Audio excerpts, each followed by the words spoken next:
الحمد للہ رب العالمین والصلاة والسلام علی رسولہ الکریم اما بعد فاعوذ باللہ من الشیطان الرجیم بسم اللہ الرحمن الرحیم۔ محبت کے ساتھ پڑھیے، الصلاۃ والسلام علیکہ یا سیدی یا رسول اللہ، الصلاۃ والسلام علیکہ یا سیدی یا حبیب اللہ، الصلاۃ والسلام علیکہ یا سیدی یا نور اللہ وعلی آلکہ وصحابکہ یا سیدی یا رحمت للعالمین۔ معزز سامعین، درود پاک کے حوالے سے حدیث پاک کا مفہوم ہے، تاجدار مدینہ قرار قلب سینہ صلی اللہ علیہ وآلہ وسلم نے ارشاد فرمایا کہ جو شخص میری ذات اقدس پر درود پاک پڑھنا بھول گیا گویا وہ جنت کا رستہ بھول گیا۔ اللہ اکبر کبیرہ۔ اللہ پاک آپ کو اور مجھے، ہم سب مسلمان بہن بھائیوں کو پیارے آقا علیہ الصلوۃ والسلام کی ذات مبارک پر درود و پاک کا اہتمام پابندی کے ساتھ پڑھنے کی توفیق عطا فرمائے۔ بآواز بلند کہہ دیجیے آمین۔ آج کا جو موضوع ہے وہ ہے نماز۔ آج ہم نے یہ دیکھنا ہے کہ پیارے آقا علیہ الصلوۃ والسلام نے مومن کے لیے نماز کیوں فرض قرار دی اور نماز کا کتنی بار قرآن مجید فرقان حمید میں حکم آیا ہے، اور ہم پر مسلمانوں پر مومنوں پر 5 وقت کی نماز کیوں پابندی کے ساتھ پڑھی گئی، اس کے فضائل کیا ہیں۔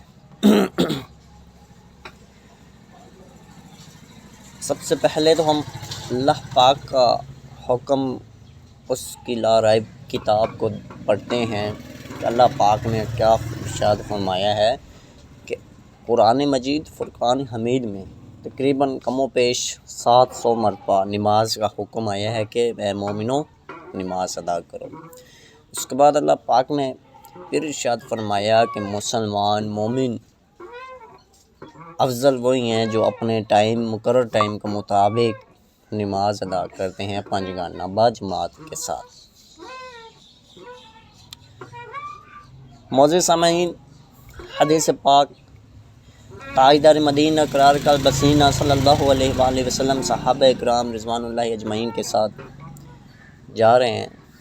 موسم خزاں ہے۔ ایک درخت کی طرف نظر پڑی، آپ تاجدار مدینہ نے اس درخت کی 2 ٹہنیوں کو پکڑا اور آپس میں ایسے ہلایا تو کیا ہے کہ اس درخت کے پتے ہیں جو وہ جھڑ گئے ہیں، پیارے آقا علیہ الصلوۃ والسلام نے فرمایا کہ میرے صحابہ، جب ایک مسلمان خلوص دل کے ساتھ وضو کرتا ہے اور خلوص دل کے ساتھ نماز ادا کرتا ہے تو اس کے گناہ اسی طرح جھڑ جاتے ہیں جیسے اس درخت کے پتے جھڑ گئے۔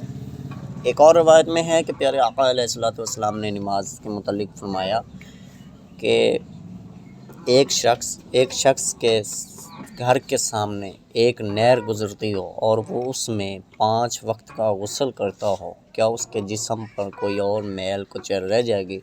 تو صحابہ کرام رضوان اللہ اجمعین نے ارشاد فرمایا کہ تاجدار مدینہ، اس کے جسم پر ذرا سی بھی میل باقی نہیں بچے گی، وہ اس میں اگر 5 مرتبہ غسل کرتا ہو۔ پیارے آقا علیہ الصلوۃ والسلام نے فرمایا کہ صحابہ، اسی طرح ایک شخص نماز پڑھتا ہے، وضو کرتا ہے، نماز پڑھتا ہے، 5 وقت وضو کرتا ہے، 5 وقت کی نماز ادا کرتا ہے، تو اس کے گناہ بھی اسی طرح اس کے جو ہیں دھل جاتے ہیں جیسے اس کے جسم سے اس کی میل دھل جاتی ہے۔ قرآن مجید فرقان حمید میں آیا ہے کہ 700 مرتبہ کی نماز ادا کرو، نماز قائم کرو۔ ادا کرنے کا طریقہ ہے جو وہ اللہ پاک نے ہمیں نہیں بتایا کہ کس طرح ادا کرنی ہے۔ اللہ نے حکم فرمایا ہے کہ نماز قائم کرو۔ ادا کرنے کا طریقہ ہے جو وہ ہمیں تاجدار مدینہ قرار قلب سینہ صلی اللہ علیہ وآلہ وسلم نے بتایا ہے کہ آپ نے اللہ پاک نے حکم فرمایا ہے کہ قائم کرو۔ حضور نبی کریم صلی اللہ علیہ وآلہ وسلم نے فرمایا کہ ادا کرو۔ اب ہم نے اللہ کا بھی حکم ماننا ہے، پیارے آقا علیہ الصلوۃ والسلام کا بھی حکم ماننا ہے۔ اللہ کا حکم مانیں گے، ہم نماز کو قائم کریں گے تو ہم نے اللہ کی فرما برداری کی ہے، اور ہم جس طرح ادا کریں گے اس طرح ہم نے حضور کی فرما برداری کی ہے، تابعداری کی ہے، ان کے نقش قدم پر چلے ہیں۔ اس سے کیا ہوگا کہ حضور کی سنتیں بھی ادا ہو جائیں گی، اور اس سے ہمارے جو ہے تاجدار مدینہ کی نماز جو ہے، جو پیارے آقا علیہ الصلوۃ والسلام کی آنکھ کی ٹھنڈک بھی ہے، جنت کی چابی بھی ہے نماز۔